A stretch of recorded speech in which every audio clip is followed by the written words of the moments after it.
बिस्मिल्लाहिर्रहमानिर्रहीम। आज सितंबर की 9 तारीख है और पाकिस्तान में इस वक्त हफ्ते की शाम है। आज पूरे दिन की इम्पोर्टेंट ख़बरें और उनके ऊपर तज्जिया आपके सामने है।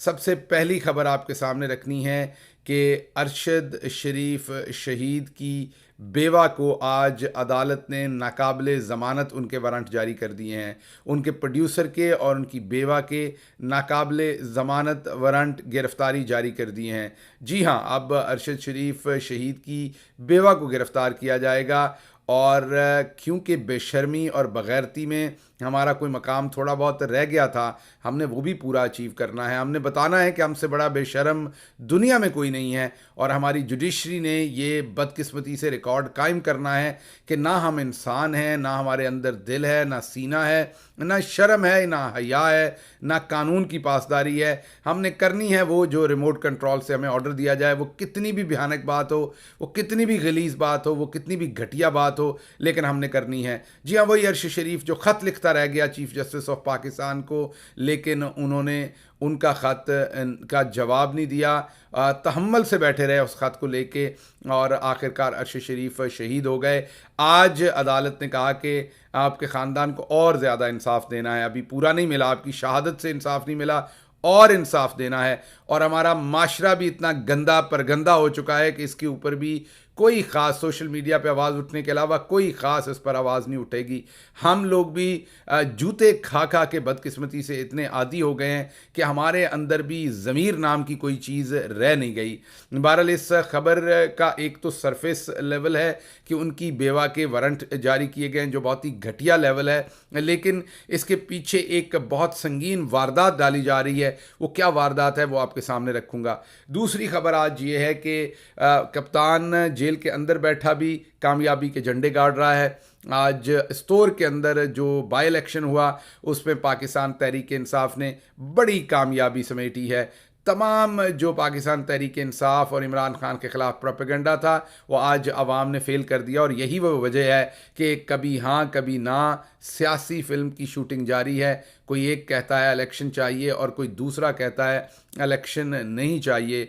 खालिद खुर्शीद को यहाँ से जाली तरीके से हटाया गया था ताकि उन्हें गिलगित बल्तिस्तान के चीफ मिनिस्टर से हटाया जाए। आज बाई इलेक्शन थे, बेहतरीन रिज़ल्ट आए हैं, इसकी रेमिफिकेशंस क्या हैं आपके सामने रखेंगे।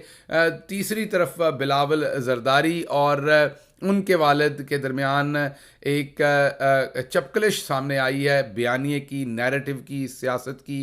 क्या ये चपकलिश वाकई चपकलिश है या आवाम को धोखा दे रहे हैं ये दोनों बाप बेटा मिलके, और बयानिए की जंग है क्या, इसको भी आपके सामने रखेंगे। और उसके बाद जो आखिरी चीज़ आपके सामने रखनी है वो ज़ाहिरी बात है पूरी डिटेल आपके सामने रखनी है कि मोहम्मद बिन सलमान जिन्होंने करनी थी इन्वेस्टमेंट पाकिस्तान में, वो पाकिस्तान के ऊपर से उड़ के चले गए, उन्होंने नीचे ऊपर से हाथ भी नहीं हिलाया जहाज़ से। हमें बताया गया था कारोबारी हलकों की तरफ से कि 9 सितंबर को हिंदुस्तान जाते हुए वो पाकिस्तान में चंद घंटे क़याम करेंगे, इन्वेस्टमेंट के उनके साथ वादे हो चुके हैं, वो यहाँ ऐलान करेंगे, पाकिस्तान में इन्वेस्टमेंट होगी, दूध और शहद की नहरें बहेंगी। उन्होंने क़याम तो क्या करना था, मेरी इत्तला ये है कि जब वो पाकिस्तान के ऊपर से गुजर रहे थे तो वो कलूला फरमा रहे थे, सो रहे थे, उन्होंने नीचे देखा भी नहीं कि पाकिस्तान के ऊपर से वो गुजर रहे हैं। हिंदुस्तान में वो वही करने जा रहे हैं जिसका हमें बताया गया था। जी हाँ, वहाँ इन्वेस्टमेंट के माहदे ही करने जा रहे हैं। इस खबर को भी तफसील से रखेंगे कि वो कौन से दिन थे जब इमरान खान के साथ मोहम्मद बिन सलमान मिलते थे तो क्या माहौल था, और आज मिन्नतें कर रहे हैं हम उनकी कि वो आ जाएं, लेकिन वो आके नहीं रहते पाकिस्तान। पहली खबर आपके सामने, अरशद शरीफ शहीद की बेवा के नाम आज अदालत ने अपनी बेशर्मी का सबसे बड़ा रिकॉर्ड कायम किया है। अब्बास शाह साहब हैं कोई मजिस्ट्रेट। हैरान हूँ उनकी इस करतूत के ऊपर, लेकिन फिर हैरान नहीं हूँ क्योंकि जो बड़ा एजेंडा है उसकी वजह से मुझे समझ आ रहा है कि अब्बास शाह साहब जो मजिस्ट्रेट हैं उन्होंने अपने नाम इतनी बड़ी बेशर्मी क्यों लिखवाई है, क्योंकि प्लॉट बड़ा है, इसके पीछे साजिश बड़ी है। बहरहाल आज हुआ ये है कि अचानक मीडिया से ये पता चला है कि एक अदालत जो एक केस खुद साख्ता केस सुन रही है और वो केस क्या है? आपको याद हो कि जब अरशद शरीफ शहीद हुए, उनकी वालदा ने उस वक्त के ताकतवर तरीन लोगों के नाम दिए, और वो ज़ाहिर बात है, नाम हमारी एजेंसी के एक सरबराह का या उसके अंदर लोगों का नाम था, और उसके साथ साथ जनरल बाजवा का नाम था। वो जब उन्होंने नाम दिए तो उन नामों के ऊपर एफआईआर दर्ज करने की बजाय उन्होंने वो एफआईआर सरकार ने अपने नाम से दर्ज कर दी। नामालूम अफराद के ख़िलाफ़ फैमिली का जो हक होता है, इस्तेहकाक होता है, उसको मजरू किया गया, और वो एफआईआर जो है वो नामालूम अफराद के नाम की गई। फैमिली ने जब उस एफआईआर को रिजेक्ट कर दिया तो उसके ऊपर एक खुद साख्ता ट्रायल चलाया गया है, जिसमें उनकी बीवी को बुलाया गया और कागज़ों के अंदर ही बुलाया गया, असल में कोई वारंट नहीं भेजा गया। ये सारी आपको कार्रवाई बताता हूँ कि हो क्या रही है। कागज़ों के अंदर ही उनको बार बार बुलाया गया, सिर्फ कागज़ों में, पता नहीं चलने दिया गया, छुपा के रखी गई ये फ़ाइल, और अचानक उनके नाकाबिले ज़मानत, जी काबिले ज़मानत नहीं, नाकाबिले ज़मानत वारंट जारी किए गए। किसके? अरशद शरीफ की बेवा और उनके प्रोड्यूसर अली उस्मान के। जी हाँ, उस बेवा को इंसाफ तो नहीं दे सके, लेकिन अब उनको वारंट गिरफ्तारी हम जारी करेंगे और उनको पकड़ के हम जेल में भी देंगे, क्योंकि ना सिर्फ हम बेशर्म हैं, हम बगैरत भी हैं। हम ना सिर्फ अपने यहाँ लोगों को शहीद करवा लेते हैं, फिर उन शहीदों की बेवाओं की भी हम बेहुरमती करते हैं। ये कोई नया कारनामा तो वैसे हमारा नहीं है, हम बेशर्मी के बहुत सारे रिकॉर्ड कायम कर चुके हैं। एक ये भी सही, क्या फ़र्क पड़ना है इससे? बहरहाल मुद्दा ये है कि असल पर्पज़ है अरशद शरीफ शहीद के केस में से बड़े बड़े ज़िम्मेदारान को निकालना, एक उसके सामने दीवार खड़ी कर देना।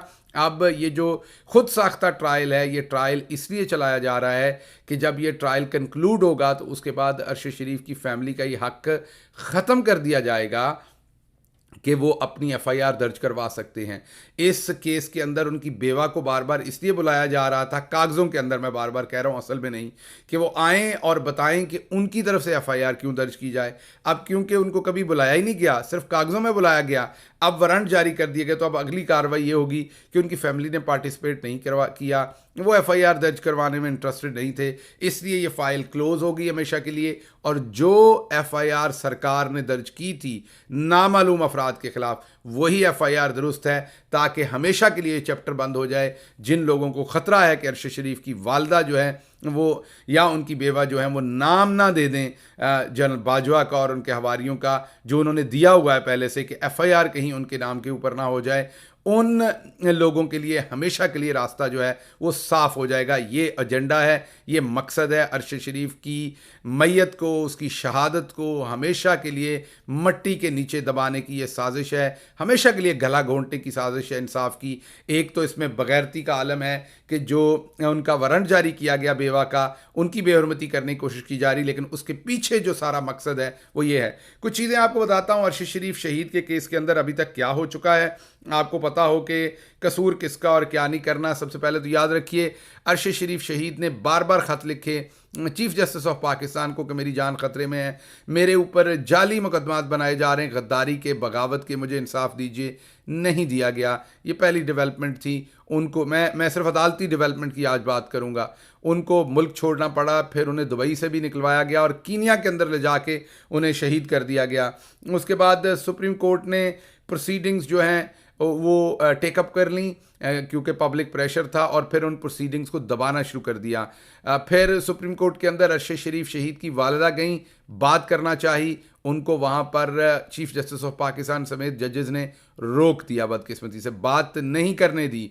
फिर उन्होंने खुदा खुदा करके एक वकील किया अरशद शरीफ शहीद साहब की वालिदा ने, फिर उस वकील को भी बात करने से वहाँ पर बारहा रोक दिया गया।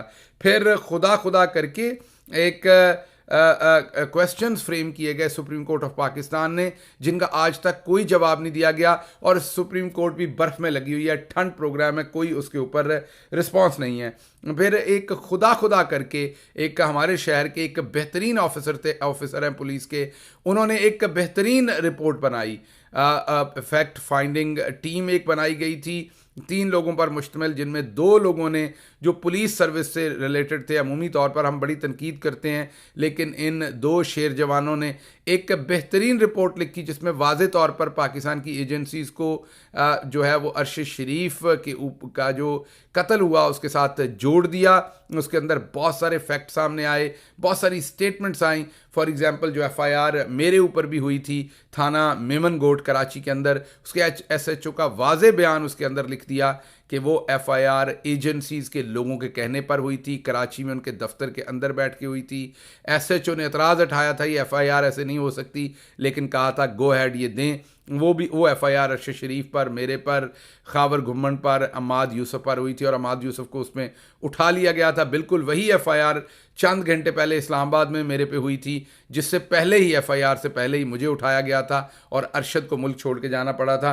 तो वो जो फैक्ट फाइंडिंग टीम है उसने ऐसे होशरुबा इंकशाफात किए हैं with facts, with findings, with evidences. वो रिपोर्ट जो है एक बेहतरीन रिपोर्ट है, लेकिन सुप्रीम कोर्ट ऑफ पाकिस्तान ने कलीदी किरदार अदा किया उस रिपोर्ट को छुपाने में, जारी करवाने में नहीं, छुपाने में। और रिपोर्ट मीडिया के हाथ आ गई थी, वो जारी हो गई थी, लेकिन सुप्रीम कोर्ट ने उस पर नाराज़गी का इजहार किया कि क्यों जारी हुई है। फिर फॉरेन अफेयर की कमेटी जो है उसकी मीटिंग राजा परवेज़ अशरफ ने बार बार नहीं होने दी। डिप्लोमेटिक किसी चैनल के ऊपर फॉरेन ऑफिस ने कीनिया के साथ कोई ऐसा वकील नहीं किया, वहाँ कोई इन्वेस्टिगेशन में मदद फराहम नहीं की। एफआईआर जो है वो रजिस्टर्ड ना हो सकी फैमिली की तरफ से, बल्कि एफआईआर वही रजिस्टर्ड हुई जो सरकार ने करवानी थी दबाने के लिए, और फैमिली को डिप्राइव किया उससे। चीफ जस्टिस ऑफ पाकिस्तान फिर खामोश रहे इसके ऊपर।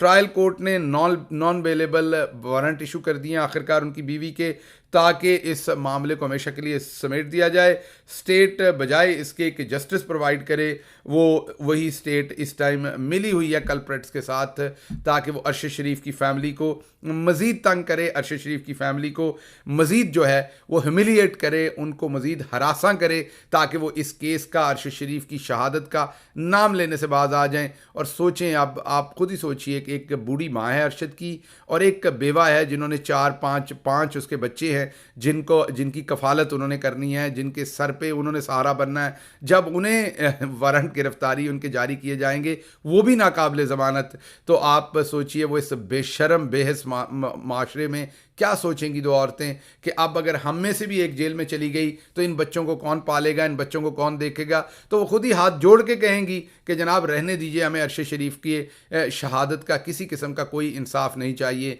तो इससे ज़्यादा बदकिस्मती और बेशर्मी किसी माशरे में हो नहीं सकती। लेकिन हमारा तो फिर अपना ही मकाम है, आपको पता है, बेशर्मी और बदबख्ती का। हमने तो तमाम रिकॉर्ड तोड़ने हैं। पहले अरशद शरीफ के साथ जो कुछ किया गया उस पर दिल नहीं भरा, लेकिन अब मज़ीद हम ऊपर पहुंचना चाहते हैं। और फिर हम कहते हैं हमारे पर खुदा की लानतें क्यों बरसती हैं, हम मुसीबतों में क्यों हैं, हमारे ऊपर ही सारी मुसीबतें क्यों आती हैं, हमारे इर्द गिर्द दुनिया ऊपर जा रही है, हम नीचे जा रहे हैं। हमारे ऊपर रब का कहर इसीलिए नाजिल होता है, इसीलिए हमारे ऊपर रब की लानतें नाजिल होती हैं, क्योंकि हम शहीदों के ख़ानदानों तक को नहीं छोड़ते। उसके बाद अगली खबर आपको देनी है एस्तोर से। वहाँ पाकिस्तान तहरीक इंसाफ ने बड़ी कामयाबी समेटी है। खालिद खुर्शीद को वहाँ से जाली तरीके से नाअहल करवाया गया था। गवर्नमेंट छीनने के लिए जो पाकिस्तान तहरीक इंसाफ की आखिरी हुकूमत रह गई थी गिलगित बल्तिस्तान के अंदर, उससे पहले कश्मीर वाली हुकूमत भी छीन ली गई थी।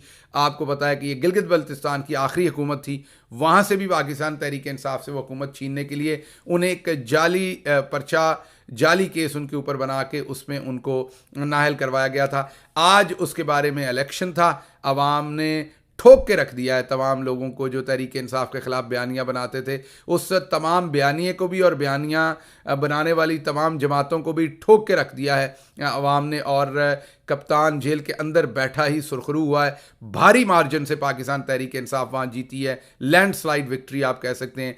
एक तरफ तमाम चोर, पूरा सिस्टम, और दूसरी तरफ जेल के अंदर जंजीरों के अंदर कैद इमरान खान। लेकिन पाकिस्तान की आवाम ने ना सिर्फ इमरान खान को अपने कंधों पर उठाया बल्कि उसकी जंजीरों को भी चूमा है, और बेहतरीन टर्न आउट हुआ, बेहतरीन वोटिंग हुई। और तमाम धांधली के बावजूद, आपको याद होगा अभी चंद ही दिन पहले खालिद खुर्शीद के ऊपर जानलेवा हमला किया गया था, उसके बावजूद वहाँ पर तहरीक इंसाफ को भारी कामयाबी मिली है। ये वो वजह है जिसकी वजह से आपको एक तरफ बिलावल जरदारी इलेक्शन मांगता नज़र आता है, दूसरी तरफ आसिफ जरदारी कहता है अभी इलेक्शन नहीं चाहिए। बाप बेटे के अंदर एक सियासी चपकलिश नज़र आती है जो असल में नहीं है, सिर्फ नूरा कुश्ती है। और दूसरी तरफ नून लीग तो बर्फ़ में लगी हुई है, वो तो कहती ही नहीं हमें इलेक्शन चाहिए, और परवेज़ खटक भी नहीं कहते कि हमें इलेक्शन चाहिए। तो आपको समझ होगी ये वो हालात हैं हजूर वाला, ये हैं वो ज़राए जिनकी वजह से मामला यहाँ तक पहुँचा है। तो गिलगित के जो ज़राए हैं इमरान खान के, जो पूरे पाकिस्तान के ज़राए हैं इमरान खान के जहाँ से उसे वोट मिलता है, ये हैं वो ज़राए जिनकी वजह से ये तमाम लोग इलेक्शन से भाग रहे हैं। और भागें भी क्यों ना, क्योंकि इन्हें पता है कि हमारे साथ होना क्या है। आखिरी खबर सिर्फ इतनी करूँगा, उसके बाद मज़ीद किसी दिन इस पर बात करेंगे। मोहम्मद बिन सलमान साहब का हमें बताया गया कि 9 सितंबर को वो आएंगे। बिजनेसमैनों ने बताया कि उन्हें बताया गया है कि 9 सितंबर को वो पाकिस्तान आएंगे और $25 अरब की इन्वेस्टमेंट के बारे में ऐलानात फरमाएंगे। उन्हें बहुत रिक्वेस्ट भी की गई। मैंने हफ्ता पहले आपको बताया था या शायद 5-6 दिन पहले कि वो पाकिस्तान नहीं आएंगे। वो हमारे ऊपर से उड़ के हिंदुस्तान गए और इतलात हैं कि उन्होंने नीचे देख के हाथ भी नहीं हिलाया। जो कैमरा लगा होता है ना, जो आपको बेवकूफ़ बनाने के लिए, वो कहा था इस तरफ देख के हाथ हिला दें, तो उन्होंने ऊपर से नीचे देख के हाथ भी नहीं हिलाया। इतलात हैं कि वो उस टाइम कैलूला फरमा रहे थे जब वो ऊपर से गुजर के गए। हिंदुस्तान के अंदर वो बिलियंस ऑफ डॉलर्स की इन्वेस्टमेंट के मादे करने जा रहे हैं। बल्कि यहाँ तक ही नहीं, बल्कि इन्वेस्टमेंट का जो फोरम हो रहा है वहाँ पर, उसको वो और मोदी दोनों उसकी मेज़बानी कर रहे हैं। जी हाँ, वैसे तो वहाँ बहुत सारे ममालिक के सरबराह आ रहे हैं, लेकिन जो इन्वेस्टमेंट का फोरम है उसकी मेज़बानी मोदी के साथ प्रिंस मोहम्मद बिन सलमान कर रहे हैं। और हम अपने आप को बता रहे हैं कि वहाँ उन्होंने हमारे यहाँ $25 अरब की इन्वेस्टमेंट करनी है। उन्होंने इन्वेस्टमेंट तो दूर की बात है, हमारे यहाँ रुकना भी पसंद नहीं किया। तो हालात आगे क्या होने जा रहे हैं, हमारी उम्मीदें क्या हैं, हमारे ख्वाब क्या हैं और हमारे साथ होने क्या जा रहा है, इसको आप खुद ही देख लीजिए। हो भी क्यों ना, जब हम अपनी शहीदों की बेवाओं के नाकाबिले ज़मानत वारंट गिरफ्तारी जारी करेंगे तो फिर बेशर्मी और तौहीन हमारी किस्मत पे लिख दी जाएगी। अल्लाह आपका हामी नासिर हो। पाकिस्तान जिंदाबाद।